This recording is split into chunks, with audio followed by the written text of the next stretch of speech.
अब CM Punk ने help तो कर दिया रोमन रेंस की वॉर गेम्स के अंदर, बट क्या है वो फेवर जो उन्होंने पॉल हेमन से मांगा है। एंड आज पूरे मैच के दौरान सीएम पंक रोमन रेंस के बीच में छोटे छोटे जो सेगमेंट दिखाए गए, काफी तगड़ा स्टोरी लाइन में दिखाई जा रही है एंड कहीं ना कहीं तो वो लीड कर रही है फ्यूचर की कोई पोटेंशियल स्टोरी लाइन में। इसके अलावा सर्वाइवर सीरीज में कुछ अच्छे रिजल्ट हमने देखे, कुछ शॉकिंग रिजल्ट भी आज हमने देखे नाइट से, कुछ डिसअपॉइंटिंग मैचेस, कुछ ठीक ठाक मैचेस। ओवरऑल पूरे शो के ऊपर बात करने वाले हैं। ये होने वाली है वॉर गेम सर्वाइवर सीरीज की रिव्यू वीडियो। तो सबसे पहले बात करते हैं वुमेन्स वाले वॉर गेम्स मैच की। अब ओवरऑल एक डिसअपॉइंटिंग मैच पर्सनली मेरे लिए, क्योंकि कोई खास कुछ चीजें इसमें थी नहीं मैच में। एक तो इस सिर्फ मैच को बनाने के लिए दोनों ही टीम्स जो है वो बनाई जा रही है, और जब इस तरीके का कुछ सेटअप किया जाता है वॉर गेम्स मैच के लिए तो उसमें इतना मजा नहीं आता है। वॉर गेम्स का मजा तभी होता है जब वो मैच जो है वो दो तगड़े स्टेबल्स के बीच में हो रखा हो या कोई दुश्मनी हो दोनों के बीच में। बट यहाँ पर जो है वो अलग अलग फ्यूड चल रही थी दोनों स्टेबल्स के बीच में, मतलब रिया रिप्ली और लिव मॉर्गन की अलग स्टोरी लाइन चल रही है। देन उधर से फिर राकेल रोड्रिगेज उसके अंदर इन्वॉल्व हो रही है, फिर उधर नाया जैक वगैरह की अलग स्टोरी लाइन चल रही है। तो अलग अलग मिक्सअप करके ये मैच जो है वो सेटअप किया था, ये टीम्स जो है वो बनाई गई थी सिर्फ इस मैच के लिए। तो उसका पता चल रहा था कि कुछ इतना कोई इंटरेस्टिंग चीजें हो नहीं रही थी मैच में। बट हाँ, कुछ सेगमेंट्स, कुछ अच्छे मूव्स हमने देखे इस मैच के दौरान, जो कि आप कह सकते हो कि मैच की हाईलाइट रही। बट ओवरऑल एक डिसअपॉइंटिंग मैच, कोई बहुत तगड़ा मैच नहीं। बट ठीक है, क्योंकि वॉर गेम्स मैचेस हैं तो अच्छे अच्छे मूव्स कुछ देखने को मिल जाते हैं, इसलिए आप देख सकते हो इस मैच को डिसेंट मैच था। बट हाँ, जितने पहले के हमने वॉर गेम्स मैचेस देखे हैं इवन वुमेन्स वाले, वो इससे बेटर रहे हैं। इसके बाद था शिंजुके नाकामुरा एले नाइट के बीच में मैच, जहां पर हमें एक तगड़ा शॉक देखने को मिला। एले नाइट हार चुके हैं यूएस चैंपियनशिप, शिंजुके नाकामुरा जीत चुके हैं। शॉक है वैसे बाकियों के लिए हो सकता है, बिकॉज मैं एक्सपेक्ट कर रहा था कि शिंजुके नाकामुरा जिस तरीके से उनकी रिटर्न हुई है, जो गिमिक के साथ वो वापस आए और आते ही साथ उनको मैच मिल गया यूएस चैंपियनशिप के लिए, तो अगर ये मैच पूरा होना था तो नाकामुरा ने ही जीतना था। अगर नाकामुरा इस मैच को हारते तो वो मेरे लिए एक शॉक होता, तो मैं इतना शॉक नहीं था। बट हाँ, काफी लोग शायद शॉक होंगे इस रिजल्ट से। एंड फाइनली नाकामुरा को वो बुकिंग मिल रही है जो वो डिजर्व करते थे बहुत टाइम से। अब आज जिस तरीके से वो यूएस चैंपियन बने, आई होप कि डब्ल्यूडब्ल्यू उसको अच्छे से बुक करे, आगे के अच्छे मैचेस उनको मिले, अच्छी स्टोरी लाइंस मिले, वही देखना काफी इंटरेस्टिंग रहेगा। बाकी एले नाइट हार चुके हैं यूएस चैंपियनशिप, आई गेस ठीक ठाक उनका रन रहा है, अच्छी चीजें उन्होंने कर दी है। जो करना था डब्ल्यूडब्ल्यू ने जो उनसे लेना था वो ले चुके हैं इस चैंपियनशिप रेन में। एंड आई थिंक ये सही समय था उनका ये यूएस चैंपियनशिप हारना, because this is the Nakamura era. इसके बाद था इंटरकॉन्टिनेंटल चैंपियनशिप मैच, जो कि ट्रिपल थ्रेड मैच था। और ये मेरे लिए, मैं बोलूंगा कि बाकी वॉर गेम्स मैचेस को अगर हटा के जो 2-3 मैचेस हमने देखे हैं उनमें सबसे इंटरेस्टिंग मैच था। मतलब स्टिपुलेशन वगैरह या फिर जो रिजल्ट था उसको लेकर नहीं, क्योंकि वो पता था कि ब्रॉन ब्रेकर ने ही रिटेन करनी है चैंपियनशिप, तो वही रिटेन करते हैं चैंपियनशिप। बट मैच की अगर क्वालिटी आप देखोगे तो क्वालिटी वाइज आप कहोगे कि वॉर गेम्स मैचेस को हटा दो तो ये वाला मैच बाकी मैचेस में सबसे तगड़ा रहा। ट्रिपल थ्रेड मैचेस हमेशा ऐसे इंटरेस्टिंग होते हैं, क्योंकि स्लो पेस पे नहीं होता है, काफी अच्छी पेस पे होते हैं, बैक टू बैक मूव्स देखने को मिलते हैं। तो वो इस मैच में भी हमने देखे, कुछ हार्ड हिटिंग मूव्स देखे हमने तीनों की तरफ से। एंड ओवरऑल एक काफी entertaining match. Bron Breakker at the end retain कर जाते हैं चैंपियनशिप। और इनफैक्ट जो लास्ट का जो सेगमेंट भी था जब मैच जो है वो खत्म होता है, वो भी काफी, जो एंडिंग सेगमेंट था काफी इंटरेस्टिंग लगा मेरे को। तो ओवरऑल एक काफी एंटरटेनिंग मैच। इसके बाद थे गुंथर और डेमियन प्रीस्ट आमने सामने। अब इस मैच से एक्सपेक्टेशन वैसे नहीं थी, बट जो इस मैच की हाईलाइट रही आई थिंक वो थी फिन बैलर की इन्वॉल्वमेंट। शायद एक्सपेक्ट लोग कर रहे थे, काफी लोग नहीं भी कर रहे थे।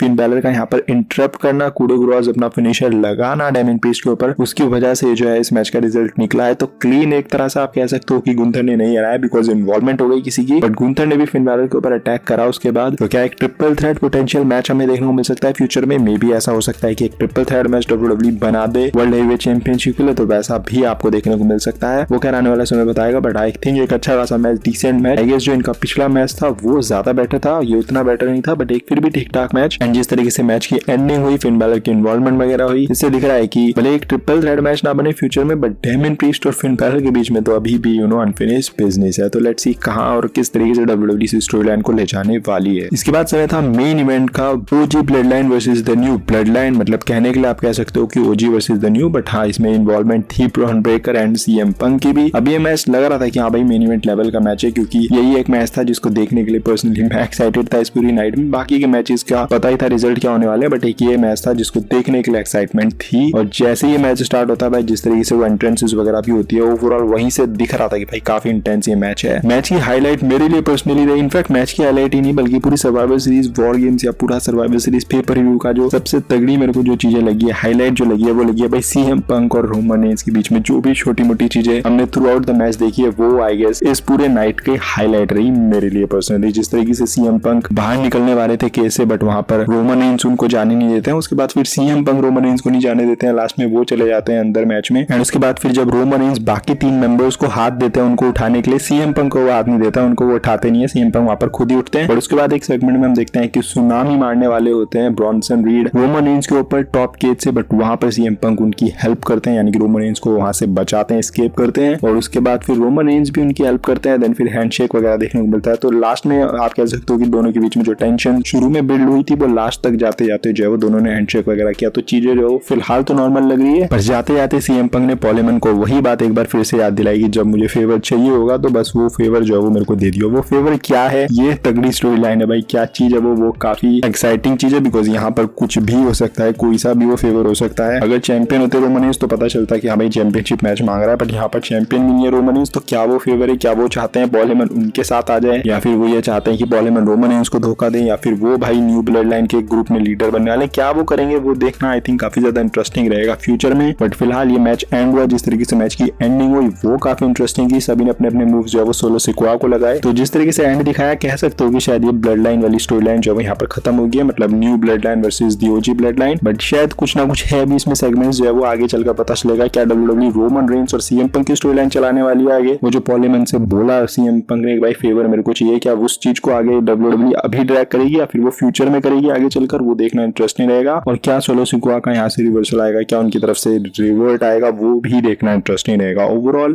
बहुत ही एंटरटेनिंग मैच, और ये फर्क जो है वो दिख रहा था आपको। वुमेन्स वाला वॉर गेम्स मैच लो या फिर ये मेंस वाला वॉर गेम्स मैच लो, दोनों में फर्क जो है वो काफी हद तक जो है वो नजर आ रहा था। पता चल रहा था कि भाई एक मैच ऐसा है जो कि आपने मैच के लिए सेटअप किए हैं, दोनों टीमों को बनाया गया है मैच के लिए, और दूसरा वो मैच है जहां पर पर्सनल फ्यूज चल रही है, एक दुश्मनी चल रही है, जहां पर एक स्टेबल है दूसरी स्टेबल के सामने। तो वो दिख रहा था वो इंटेंसिटी और वो जो मजा है वो दिख रहा था। दोनों ही मैचेस में फर्क जो है वो आप प्योरली यहाँ पर देख सकते हो। एंड ओवरऑल मैं बोलूंगा कि सर्वाइवर सीरीज कोई उतना तगड़ा नहीं रहा event. Last year CM Punk की रिटर्न हुई थी तो उसने जो है वो शो को एंड बहुत तगड़े तरीके से किया था। यहाँ पर कोई रिटर्न वगैरह कुछ ऐसा कोई शॉकिंग कुछ नहीं देखने को मिला। मैचेस भी कोई बहुत ज्यादा तबाही नहीं थे सर्वाइवर सीरीज लेवल के, जिस तरीके से हम सर्वाइवर सीरीज में मैचेस वगैरह देखते हैं वैसा कुछ तो तगड़ा था नहीं। बस एक वॉर गेम्स जो ब्लड लाइन वाला मैच था आई गेस वही था शो की जो मेन चीज थी। बाकी एक नाकामुरा को चैंपियनशिप उन्होंने दी थी, तो हाँ एक वो शॉकिंग एलिमेंट ऐड जरूर कर दिया नाइट में। बट ओवरऑल कोई इतना तगड़ा सर्वाइवर सीरीज लेवल का पेपर व्यू मेरे को पर्सनली लगा नहीं। बाकी आप बताओ अपने थॉट्स, आपको इस शो कैसा लगा, वीडियो थोड़ी भी पसंद आएगी तो don't forget to like, comment and smash subscribe button. मिलते हैं अगली वीडियो के अंदर। Till then love you all and do not give up, just keep fighting.